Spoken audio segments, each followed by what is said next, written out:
হঠাতের পদধ্বনি। শহরের কোলাহল থেকে দূরে একটা পুরনো বাংলো বাড়িতে এসে উঠেছেন লেখক অনিমেষ বাবু। উদ্দেশ্য একটাই, একান্ত নিরিবিলিতে তার নতুন রহস্য উপন্যাসটি শেষ করা। বাড়িটি বেশ পুরনো, আমলের কারুকাজ করা বিশাল সব জানলা আর কড়িবর্গার ছাদ।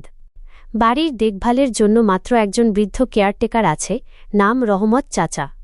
রহমত চাচা প্রথম দিনেই একটা অদ্ভুত সতর্কতা দিয়েছিলেন, বাবু, রাত 12টার পর যদি বারান্দায় কারো হাঁটার শব্দ পান, ভুলেও দরজা খুলবেন না। অনিমেষ বাবু আধুনিক মানুষ, এসব কুসংস্কারে তার বিশ্বাস নেই। হাসিমুখে উড়িয়ে দিলেন কথাটি। প্রথম রাত সবই ঠিকঠাক ছিল। মাঝরাতে হঠাৎ অনিমেষ বাবুর তন্দ্রা ভেঙে গেল। নিস্তব্ধ নিঝুম চারপাশ, শুধু ঝিঁঝি পোকার ডাক শোনা যাচ্ছে। হঠাৎ তিনি শুনতে পেলেন খট খট। ঠিক পাশের লম্বা বারান্দায় কেউ একজন ভারী বুট জুতো পরে হাঁটছে। শব্দটা ঘরের দরজার সামনে এসে থেমে গেল। অনিমেষ বাবুর বুকটা ধড়াস করে উঠল।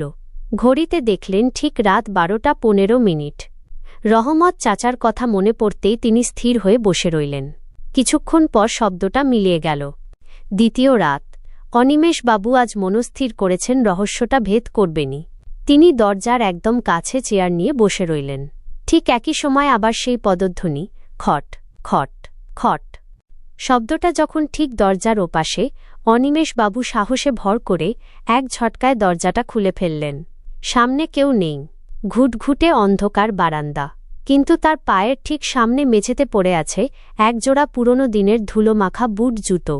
আর সেই জুতো জোড়া থেকে তখনও ধোঁয়া উঠছে, যেন এইমাত্র কেউ ওগুলো খুলে রেখে অদৃশ্য হয়ে গেছে। অনিমেষ বাবু লক্ষ্য করলেন, মেঝেতে কোনো পায়ের ছাপ নেই, কিন্তু বাতাসে একটা পচা গন্ধ ভাসছে। হঠাৎই তার কানের কাছে কেউ খুব ঠান্ডা গলায় ফিসফিস করে বলে উঠল, খুঁজছিলেন নাকি আমাকে? পরদিন সকালে রহমত চাচা এসে দেখলেন বাংলোর সব জানলা খোলা, কিন্তু অনিমেষ বাবুর কোথাও কোনো চিহ্ন নেই। শুধু টেবিলের ওপর পড়ে আছে তার অসমাপ্ত পাণ্ডুলিপি, যার শেষ লাইনে লেখা ছিল, সব রহস্যের সমাধান করতে নেই।